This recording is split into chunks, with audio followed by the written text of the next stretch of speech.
La vie est en Jésus-Christ. La loi de l'esprit de vie en Jésus-Christ. Les Écritures insistent avec une grande force sur ce fait. Tout ce qui est de Dieu est en Jésus-Christ. Et puisque la marque de tout ce qui est de Dieu, c'est la vie est donc en Jésus-Christ et en lui seul. Nous avons donc pour objet de considérer la vie, d'étudier la vie, dans les traits qui la composent, ou de chercher comment la vie se développe, de son commencement à sa fin. Et nous verrons, dans la mesure où le Seigneur nous le permettra, et nous conduira, que la vie se compose de 7 éléments. Ce sont comme les 7 couleurs de la lumière que fait ressortir le prisme. Et Jésus-Christ est le prisme.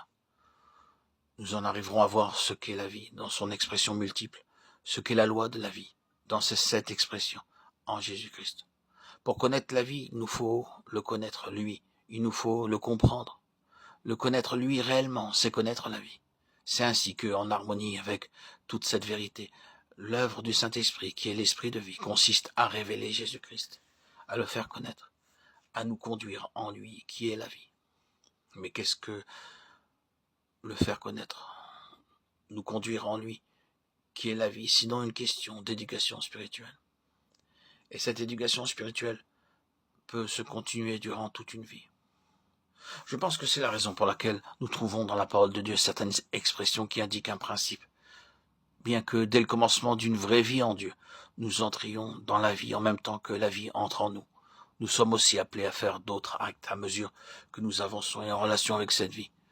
Le peuple de Dieu lui-même est appelé de temps à autre, comme Moïse en appelait aux enfants d'Israël, à choisir la vie. Nous traversons certaines crises dans notre expérience spirituelle, où il est nécessaire pour nous de choisir délibérément la vie.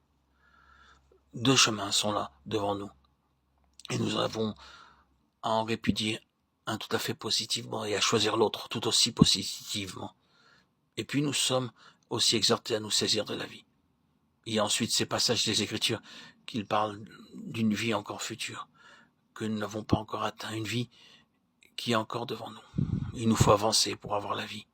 Nous devons hériter la vie éternelle, et cela parce que la connaissance de Christ est progressive, toujours grandissante. C'est une éducation, et elle se poursuit depuis le moment où nous recevons le don gratuit de Dieu. La vie éternelle en Jésus-Christ, jusqu'à un moment futur qui n'est pas arrêté, mais qui est en avant, toujours en avant, jusque dans l'au-delà, où nous pourrons alors manger du fruit de l'arbre de vie qui est dans le paradis de Dieu. Apocalypse 2:7. Cette vie n'a pas de fin, elle n'est jamais épuisée, et l'on ne serait jamais arrivé à sa limite extrême. Mais nous nous occupons maintenant de ce court espace de temps que nous passons ici-bas sur cette terre, et qui est pour nous le temps de notre éducation à l'égard de la loi de l'esprit de vie, la loi de la vie. Et cette éducation est liée aux 7 expressions de cette loi. Elle est en Jésus-Christ.